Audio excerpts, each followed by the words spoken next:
Olá, turma, tudo bem? Boa noite. Eu sou o professor Elison. Vou ficar responsável com vocês esse semestre com a disciplina de farmacologia, tá?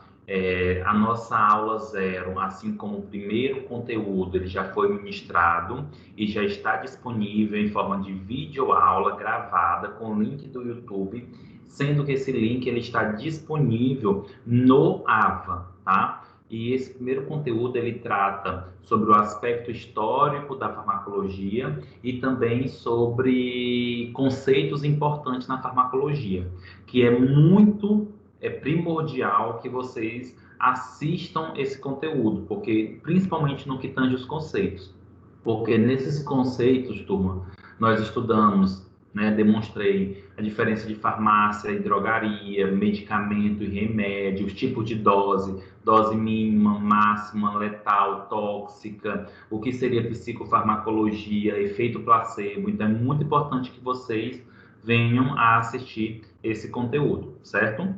E hoje a nossa aula vai ser sobre formas farmacêuticas.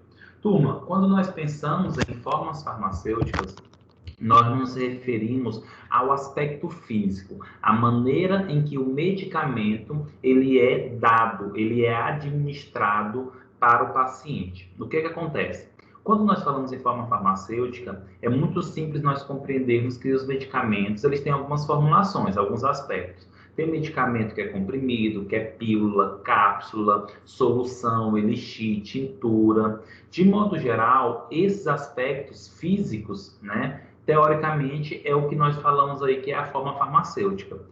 Nesse sentido, é importante já compreender que as formas farmacêuticas elas têm as suas peculiaridades, elas têm as suas importâncias, o seu perfil, né? Em que sentido?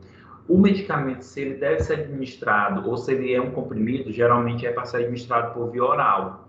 Nesse sentido, existem algumas formulações que têm os aspectos específicos para a ação ou para a absorção via o trato gastrointestinal. Se é cápsula, tem um significado, tem um motivo de por que os medicamentos estarem revestidos em cápsula, tá? Então, assim, é muito importante compreender esses aspectos, né? Por exemplo, se o comprimido ele tem aquela fissura que a gente chama de sulco, S-U-L-C-O, sulco na sua superfície, que teoricamente é a linha, né?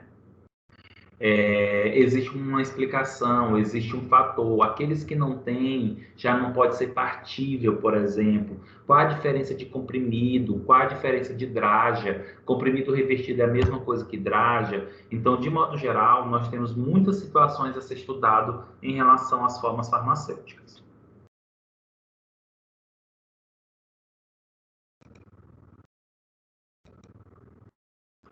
Primeira coisa, é importante nós compreendermos que formas farmacêuticas, gente, é nada mais, nada menos do que a maneira física pela qual o produto farmacêutico se apresenta. Quando a gente fala maneira física, é o aspecto em que se apresenta para o paciente, se apresenta para o cliente, né? Nesse contexto, nesse contexto, é importante compreender que essa maneira física, gente, não é somente um agrado, não é somente uma característica para o paciente, mas existem algumas explicações, existem alguns motivos do medicamento ser desenvolvido e inserido em cápsula, ser comprimido, ser solução. Quantos medicamentos que existem só por via subcutânea, ou por injeção, ou comprimido, tem comprimido, mas não tem injeção. Existem explicações para isso? Existe. Existem fatores que podem interferir nessa produção tecnológica? Existe. Por exemplo, turma, a insulina. A insulina é um medicamento que é administrado pela via subcutânea. Contudo, nós sabemos, inclusive nós teremos uma aula sobre via de administração, nós sabemos que a via subcutânea é uma das vias mais dolorosas que existe. Nesse contexto, por que nunca desenvolveram, por exemplo, a insulina por via oral? Isso está relacionado em que sentido?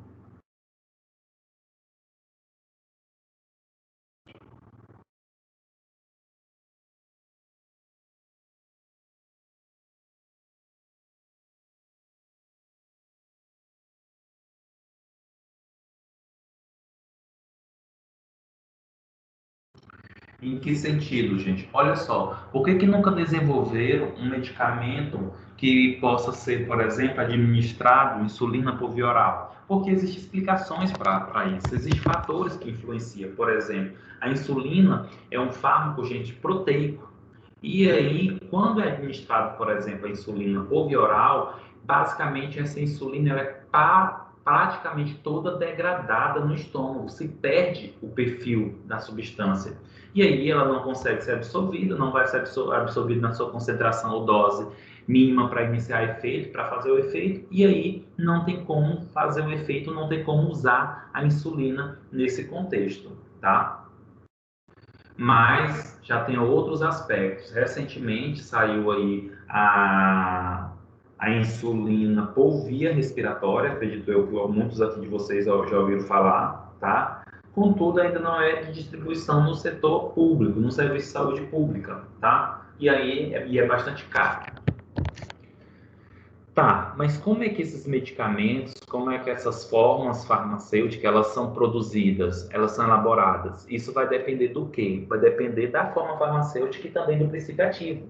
Até que ponto ele pode ser produzido na sua forma líquida, na sua forma pastosa, ou gasosa, ou sólida, tá? E todo medicamento, eu não estou falando mais do princípio ativo, estou falando do medicamento. Todo medicamento que tem um princípio ativo, turma, eles são eles são produzidos utilizando ou adjuvantes ou excipientes, né? Quando a gente fala de adjuvante e excipientes, basicamente eles têm quase a mesma característica. Então, o que seria, por exemplo, os adjuvantes? Os adjuvantes são substâncias, são produtos acrescidos ao medicamento, acrescido ao princípio ativo, tá? Que favoreça, por exemplo,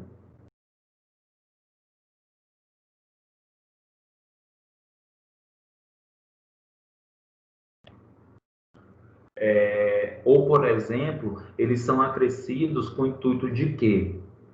De literalmente dar a característica para o medicamento, Em que sentido? Olha só, quando você pegar, por exemplo, um medicamento que ele tem uma cor azul, vermelha, aquilo dali, para dar essa cor, foi colocado um adjuvante, que tem como objetivo colorir, tá? Mas os adjuvantes, de modo geral, eles não têm a característica de ter efeito farmacológico, tá? Não tem característica para ter efeito farmacológico, mas ele serve basicamente para solubilizar, suspender, diluir, emulsionar, estabilizar, preservar, colorir e melhorar o sabor da mistura final.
E aí, gente, o acrescentar esses adjuvantes é de primordial importância. Em que sentido?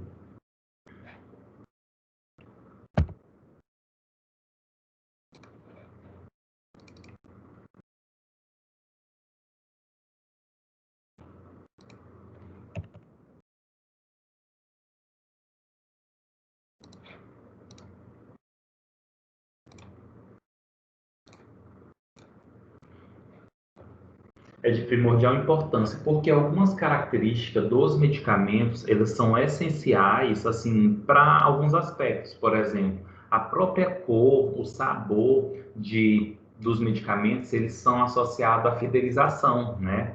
Do cliente. Por exemplo, quando se trata de medicamentos voltados para a criança, né? Para o público infantil, pediátrico.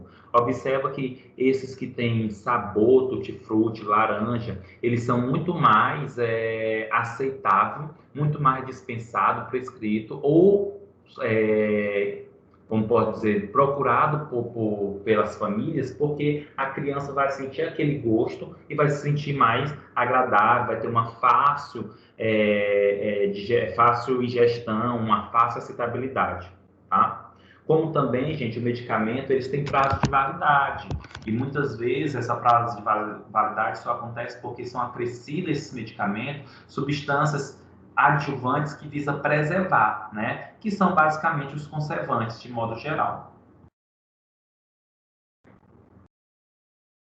Como eu comentei anteriormente para vocês, além dos adjuvantes, nós temos aí os recipientes. É importante, é importante compreender que, de modo geral, os recipientes é qualquer material além dos ativos que existem numa formulação farmacêutica. E aí, quando nós pensamos nesse ativos, eu estou falando basicamente da característica associado ao princípio ativo. Então, tudo que não é princípio ativo no medicamento, que está ali no medicamento, basicamente ou é ativante ou é recipiente.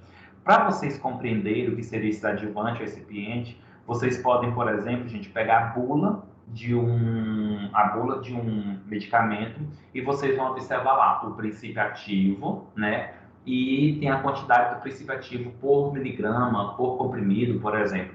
E embaixo tem assim, recipiente Q.S.P.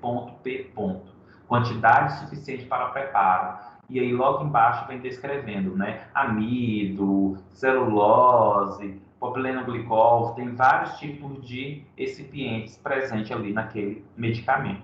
E além daquelas características que eu mostrei para vocês, dos adjuvantes, os recipientes ajudam, gente, a ajustar o volume e massa da formulação. E que sentido? Quando você pega um comprimido, por exemplo, naquele comprimido tem, por exemplo, amido, fécula de mandioca, amido. Para quê? Para dar a forma física, para dar o volume, para dar a massa, porque muitas vezes a quantidade de princípio ativo que vai estar naquele comprimido é muito pouco. Então, para ter uma compressão, para fazer aquela forma, precisa acrescer mais um volume, precisa acrescer mais uma massa, como por exemplo o amido, tá? Outras funções dos recipientes ajuda a dar uma coerência física de partículas com drogas ativas, ou seja, facilita aí, de modo geral, a característica de adesão, de integralizar o princípio ativo com esses recipientes para ajudar a formular o medicamento. Os recipientes eles estão associados também ao controle de desintegração de comprimidos. Existem alguns recipientes que podem fazer com que o comprimido seja degradado mais rápido, mais lento ou lentamente. E isso é muito importante quando se pensa na característica do efeito, né? Até porque, turma, por exemplo, geralmente os medicamentos, quando eles são sólidos, para ele começar a exercer um efeito, a gente tem que esperar entre 20 a 30 minutos, porque tem que ter o processo de desintegração, o processo de diluição e, consequentemente, esse processo de absorção.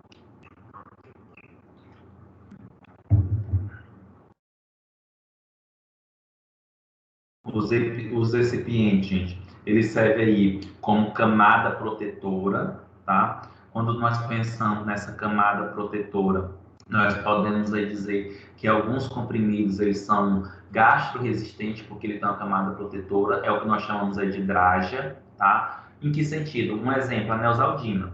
A Neosaldina, se você pegar ela, você observa que ela tem é como se tivesse um efeito translúcido, tá? É como se tivesse uma camada. E se você chupar a Neosaldina, você vai perceber que inicialmente é doce, porque essa camada é feita de açúcar, e depois que acaba essa camada de açúcar, vem literalmente alguns aspectos do princípio ativo que vai dar um gosto mais amargo, tá? Alguns recipientes ajudam a eliminar o gosto, ajuda a colorir e também controla a liberação dos princípios ativos, que é essa questão aí do controle de desintegração e de liberação dos princípios ativos. E é muito importante, gente, ressaltando que esses recipientes ou esses adjuvantes, eles dão umas características muito importantes no perfil do marketing, né? Por exemplo, quando nós pensamos quando eu falo assim, o comprimido que é azulzinho, o homem vai tentar comprar o azulzinho, o medicamento azulzinho. Quando se fala em azulzinho, logo a gente se imagina aí que tem a ver com o Viagra, né? Porque literalmente alguns medicamentos acabam sendo fidelizados também aí pela cor, tá? Lógico que a gente não pode ter como base cor, até porque tem os medicamentos eles não são determinados por cor. Eu posso chegar, por exemplo, num balcão de farmácia e solicitar um medicamento azul, até por um comprimido azul, até porque tem vários medicamentos que têm um comprimido azul.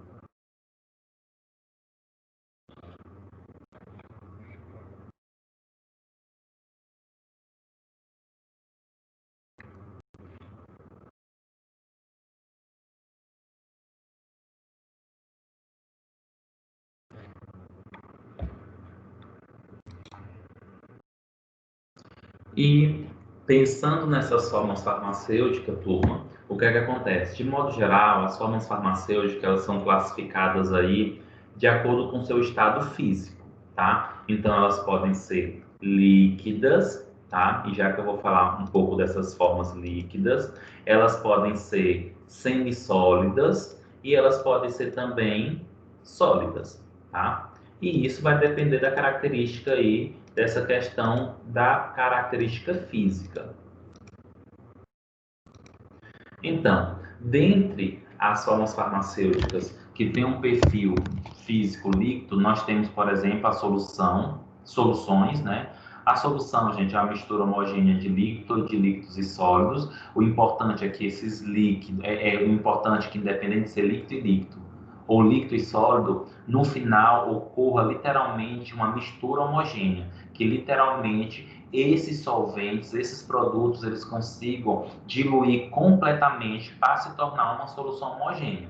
Lembrando que solução homogênea é aquela basicamente que só tem uma fase e que a nível macroscópico e a nível microscópico que tenha uma única fase também olhando ao microscópio, tá?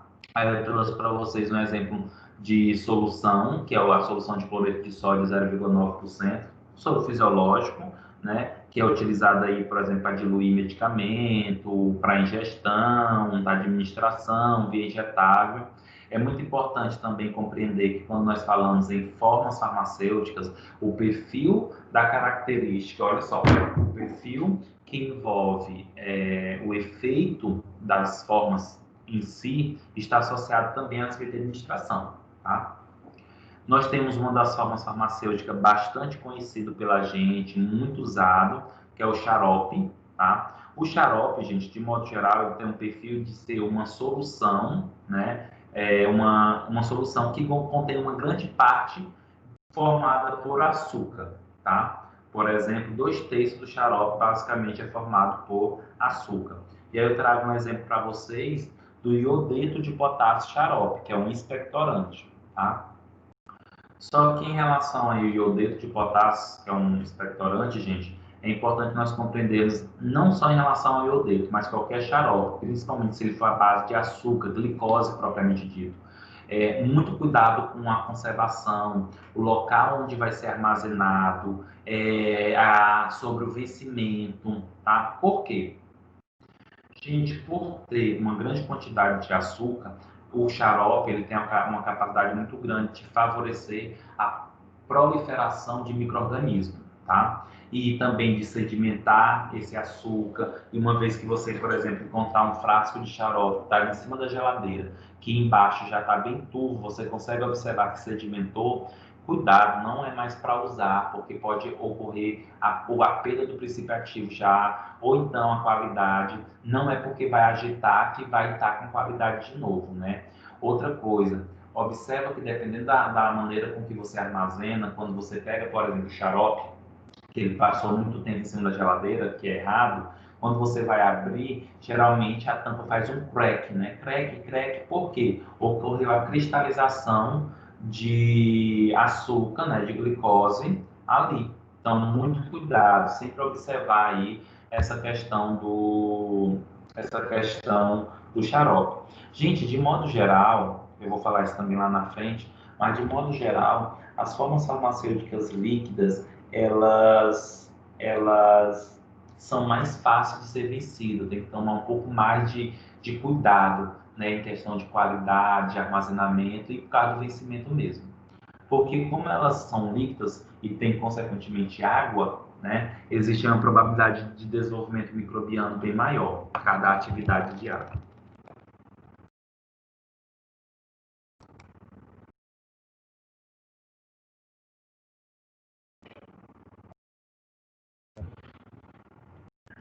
Ainda em relação às formas farmacêuticas, né, do tipo física líquida, nós temos os elixir tintura. De antemão, quando se fala em elixir tintura, basicamente uma solução que contém álcool e também açúcar, tá? Um exemplo aí nós temos o elixir de inhame, que é um depurativo do sangue, mas, por exemplo, o biotônico Fontoura, tá? É considerado um elixir, o aguardente é considerado um elixir, porque contém álcool em sua matéria, né? Contém álcool na produção desse medicamento. Lembrando, gente, que quando nós falamos depurativo do sangue, é o que geralmente as pessoas falam em relação a, como se diz, em relação a afinar o sangue, né? Mas não é que afina o sangue, mas os depurativos do sangue são substâncias, medicamentos que têm o intuito de aumentar a circulação, a filtração e, consequentemente, tirar as toxinas e tirar aí essa característica dessas substâncias tóxicas que possam estar presentes no corpo.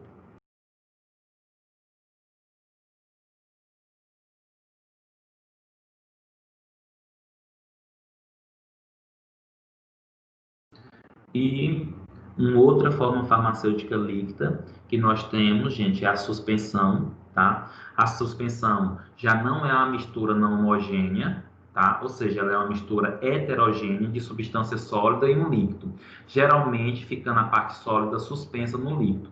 Um exemplo aqui bem clássico é o Flagyl, que é o metronidazol, que é um antiparasitário, mais específico como um antiprotozoário, bem utilizado para o tratamento de amebias e giardias, tá? Então, quando a gente fala suspensão, significa que o líquido ele é mais denso, né, do que o pó e do que o sólido fica na parte da superfície. Mas, toda vez que vai utilizar a suspensão, há necessidade desse processo de agitação, tá? Tem que agitar.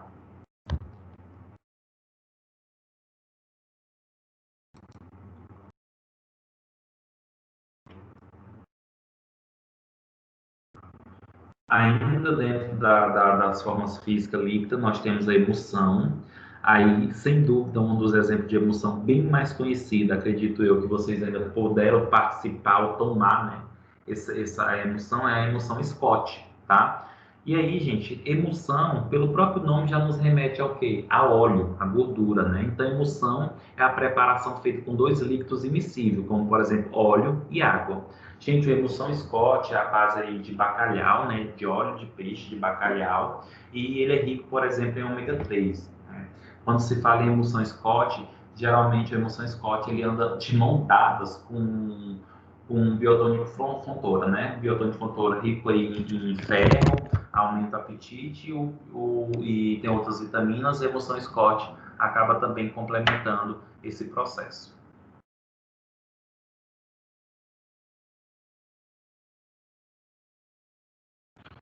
Loção também é uma forma líquida, tá? A loção, gente, geralmente, o que determina a loção? Quando ela é determinada, quando ela é utilizada ou destinada ao uso externo. E a loção, ela pode ser tanto um líquido como um semilíquido, que tenha ou não ativo, em suspensão ou em solução, e é destinada ao uso externo. Em outras palavras, pode ser um líquido ou um semilíquido, ou seja, líquido e também líquido e soluto, sólido, e pode ser tanto homogêneo como heterogêneo, e é destinada, por exemplo, ao uso externo. Como, por exemplo, gente, Vodol, né? Acho que todo mundo aqui já ouviu falar do Vodol, que é utilizado aí como antimicótico para frieira e etc. O Foldan, que é o exemplo que eu coloquei aqui, que é tem como nome comercial Foldan, mas como princípio ativo tiobendazol, é um fármaco bastante utilizado, gente, para o tratamento daquela verminose que é chamada de lavas migras, tá? Lavas migras, que é o bicho geográfico, ou verme de cachorro.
Ainda. E se vocês perceberem, turma, é muito importante vocês observar que dependendo do destino ou o local onde vai ser usado ou administrado, é o que determina essas características e os nomes, tá? Por exemplo, outra forma líquida, nós temos aí enema e clíster. Quando nós falamos enema e clíster, são formas líquidas, mas que é destinada ao uso retal, como por exemplo a vaselina líquida, que é um lubrificante, tá? É um humectante, hidratante. E outra coisa que é bem interessante eu comentar para vocês é que, por exemplo, mas é de uso retal, não era um supositório? Não. Supositório, gente, entra como forma sólida, tá? Líquida é chamada de enema e clíster e é de uso retal. Nós temos aí, por exemplo, uma forma farmacêutica que também é líquida. Por que que é líquida? É o exemplo shampoo. Desculpa, por que que é uma forma farmacêutica?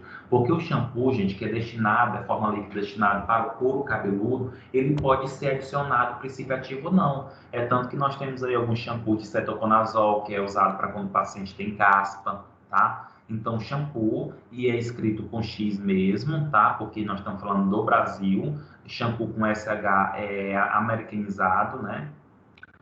E o shampoo é um sabão líquido ou detergente utilizado para limpar o couro cabeludo e que frequentemente serve como veículos para agentes, que foi o que eu comentei para vocês aqui. Então, quando é destinado para o couro cabeludo, shampoo.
E aí, turma, nós temos alguns pontos importantes em relação às formas farmacêuticas líquidas, né? Então, definição, que seria um resumo, né? As formas farmacêuticas líquidas é um sistema monofásico homogêneo com dois ou mais componentes, tá? Vantagens, mais facilmente deglutidos e imediata disponibilidade para absorção. Em que sentido? Como não precisa passar pelo processo de desintegração, que é o que acontece nas formas sólidas, acaba indo logo para o processo de diluição e é mais facilmente absorvido. Contudo, tem como desvantagem o transporte e a estocagem, né? Porque quando se fala no transporte e estocagem, principalmente nessas estradas que nós temos no Brasil cheio de buraco, então o movimento desses líquidos nos recipientes pode favorecer alguma interferência.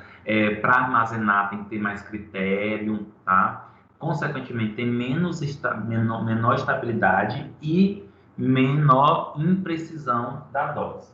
Em que sentido seria essa menor imprecisão da dose?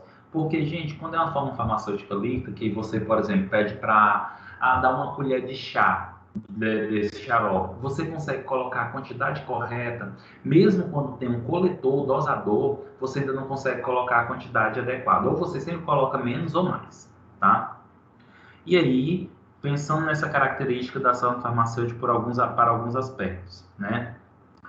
Líquidos para aplicação cutânea, pode ser loções, linimentos, vernizes e colóides, tá? Líquidos orais, por exemplo, xarope, são caracterizadas pela alta viscosidade que apresenta por conter no mínimo 45% de sacarose, que seria o açúcar, pode conter também conservantes e flavorizantes.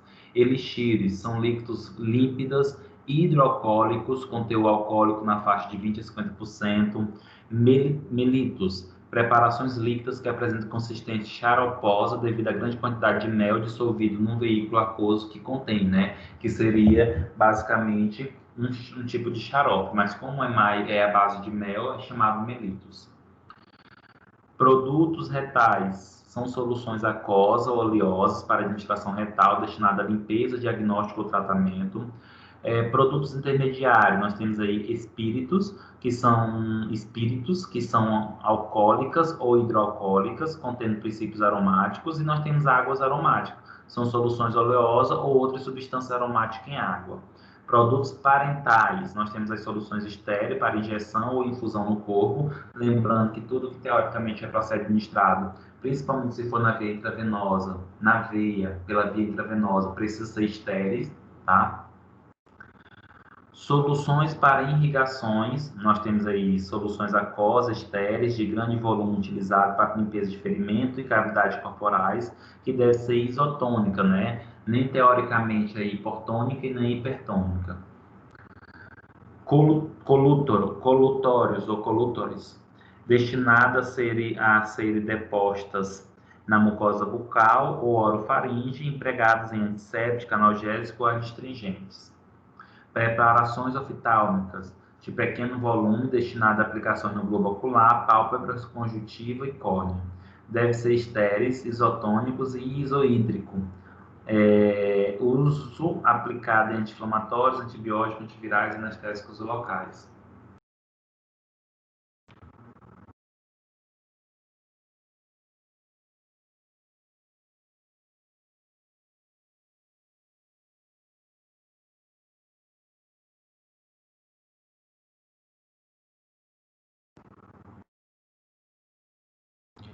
Preparações auriculares, aplicado no canal aditivo, visando um efeito tópico. Preparações mais ácidas, com pH entre 5 e 7,8, porque as alcalinas predispõem infecções. Deveria ser estéreis, mas admite-se bactérias saprofíticas. Tá? E preparações nasais. Formas farmacêuticas destinadas ao tratamento de mucosa nasal, deve ter um pH próximo a 6,8 e ser isotônico. Uso aplicado em antibiótico, anti-inflamatório e descongestionante nasais. Tá? De modo geral, isso seria um resumo das formas farmacêuticas líquidas. E, em relação às formas farmacêuticas semissólidas, né, nós temos basicamente a pomada, o creme, pasta e gel. tá? E a forma gasosa. Então, em relação à espumada e creme, eu chamo a atenção para vocês em relação à espumada e creme. Observa que eu coloquei como exemplo, tanto para a pomada quanto para a creme, a betametasona, que é um corticoide, tá? E qual seria a diferença, de modo geral, da pomada e da textura oleosa? A pomada, elas são bem mais oleosas do que o creme, tá? Então, de modo geral, por que elas são mais oleosas? Olha só, porque são preparações de consistência macia e oleosa que apresentam como recipiente diluente óleo, vanilina, lanolina ou ainda a mistura destas substâncias, as quais podem se juntar à água e glicerina. Então, existe uma grande quantidade, de modo geral, de óleos ou substâncias que têm perfil oleoso nessa pomada, tá?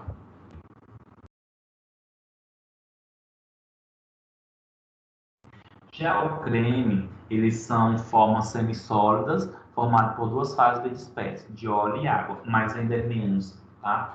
E, gente, vocês podem observar, turma, de modo geral, que essa questão do óleo, da pomada e creme, na prática, geralmente é mais indicado o creme, né, para principalmente idosos, se for passar, por exemplo, nos pés, para evitar escorregar na chinela, tá? É, geralmente em cima de ferida, dá uma preferência mais pelo creme do que pela pomada, tá? Para não ficar tão lambuzento, para não ficar tão molhado, para que não tenha a deposição de sujidades.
E ainda, turma, em relação às formas semissólidas, nós temos as pastas e gel, né? Com o gel é bem mais simples a sua compreensão, e acredito eu que todo mundo aqui consegue entender. O gel, gente, tem uma forma coloidal. Quando a gente fala nessa forma coloidal, eu estou me referindo à característica de como é produzido esse gel. É como se as moléculas do princípio ativo estivessem dentro de uma esfera, tá? E o gel, ele é de pouca penetração na pele. O que é que acontece? Muitas vezes a gente acha que o gel penetra muito bem na pele, mas ele só penetra porque praticamente quase que toda vez que a gente utiliza o gel, a gente leva a uma fricção da pele, tá? Aí isso leva a literalmente dispensar esse princípio ativo que está no gel, tá? Pastas são mistura de pós insolúveis agregada a glicerina e água, cuja parte oleosa penetra na pele e fica na parte do pó suspenso na superfície. Então, basicamente, tem um exemplo aí da pasta d'água, que é utilizado, por exemplo, para queimaduras, tá? Então, quando nós falamos nessas pastas, gente, literalmente é quando tem uma forma farmacêutica que é de indicação principalmente para a pele, que quando você passa, a parte oleosa basicamente é penetrada e o pó fica na superfície. E a nossa última forma farmacêutica semissólida que nós temos é a forma gasosa, né? Ou seja, são medicamentos que por um processo de pressão, como por exemplo utilizando o nebulizador, acaba, ou o aerosol, acaba se tornando um gás. De modo geral, as formas gasosas, elas são forma farmacêutica que, quando submetida a pressões, se transforma em gás. Pode ser usado através de nebulizadores ou de aerosóis. Nós podemos ter, gente, uma substância que esteja no líquida ou pó, que quando leva a uma pressão, acaba se tornando gás ou um aerosol, com partículas bem menores, que possa ser utilizado aí na via respiratória, ou na região da orofaringe, mas que, de modo geral, vai para a via respiratória. E eu trouxe como um exemplo o alotano, né, que é o Flotane. Esse alotano, turma, é um fármaco que é um anestésico, né, geral. É tanto que quando ele é um gás, aí quando coloca, por exemplo, a máscara de oxigênio liberando o alotano, imediatamente, é questão assim, de segundos, a pessoa já está dormindo, tá?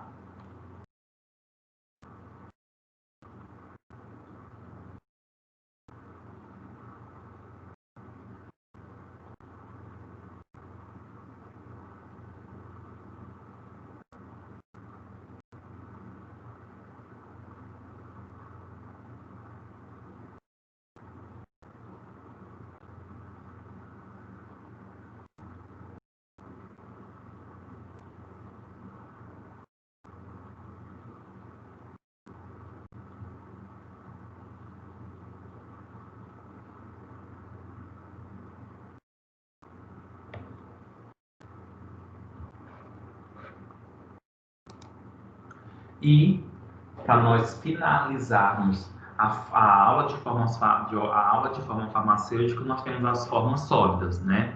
Dentre as formas sólidas, nós temos os pós, né? O que são os pós? São formas secas de medicamentos misturados a adjuvantes de formas minerais, como óxido de zinco, e formas vegetais, como amido e fécula, e que pode ser acrescentada a soluções de glicerina e de sabão de magnésio, que são os pós gordurosos. Um exemplo, nós temos aqui o bicarbonato de sódio, que esse bicarbonato ele é utilizado para N situações, desde, por exemplo, ser um antiácido, desde para o clareamento de axila, virilha, dos dentes, contudo não é tão indicado, adequado, tá? Então, tudo que tem de modo geral que são pós, forma seca, literalmente é pertencente a esta classe.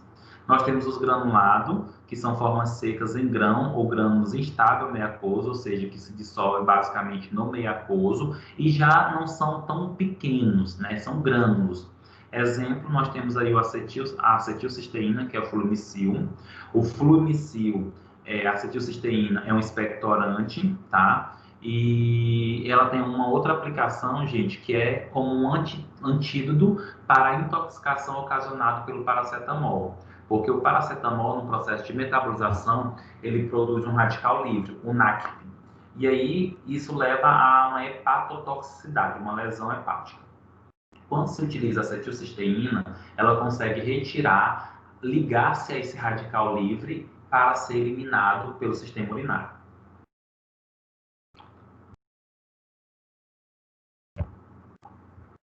E, sem dúvida, uma das formas farmacêuticas mais conhecidas pela gente em forma sólida, nós temos os comprimidos, né? Comprimido é uma forma farmacêutica obtida por compressão de pós, exemplo de pirona. O que seria essa compressão de pós? Eu tenho princípio ativo, os recipientes que são pós, e aí se mistura, e aí vem uma máquina, uma que comprime no formato, tá?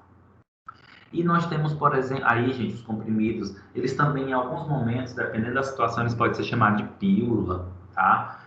Os comprimidos, de modo geral, ele pode ser partível ou não partível, isso vai depender da presença daquele suco, daquela linha. Se o medicamento, gente, não tem aquela linha, significa que não é correto, não é adequado fazer a partição desse medicamento. Drágeas. Gente, draja é um tipo de comprimido, só que ele é um comprimido revertido, com uma camada principalmente de açúcar, tá? Uma camada de corante. O que seria isso? Geralmente, quando se utiliza uma camada protetora em um comprimido para se tornar uma draja, é porque aquele princípio ativo ele precisa ser protegido das enzimas digestivas ou porque aquela substância pode ser irritante para o estômago. E toda vez que você vê draga, significa que o comprimido ele tem que ser desintegrado no intestino, tá? Exemplo, a neosaldina, que eu já tinha até comentado anteriormente para vocês.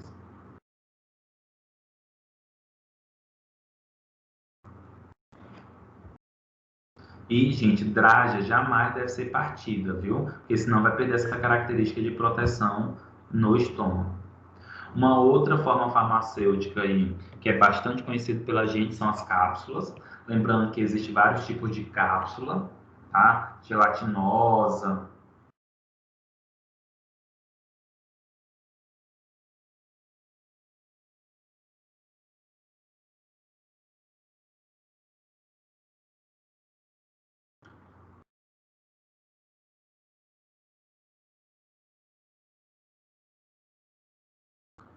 Então, as cápsulas, gente, são formas sólidas com um núcleo contendo um princípio ativo, recoberto por várias camadas de gelatina que muda o odor e o sabor do medicamento. Então, ainda facilita o processo de deglutição, além de promover a rápida liberação do princípio ativo após a deglutição do medicamento, principalmente no intestino, tá? E aí, gente, tem, por exemplo, cápsula gelatinosa, cápsula de vegetal, cápsula gastroresistente, cápsula de tapioca, que são o material que é utilizado para fazer as cápsulas.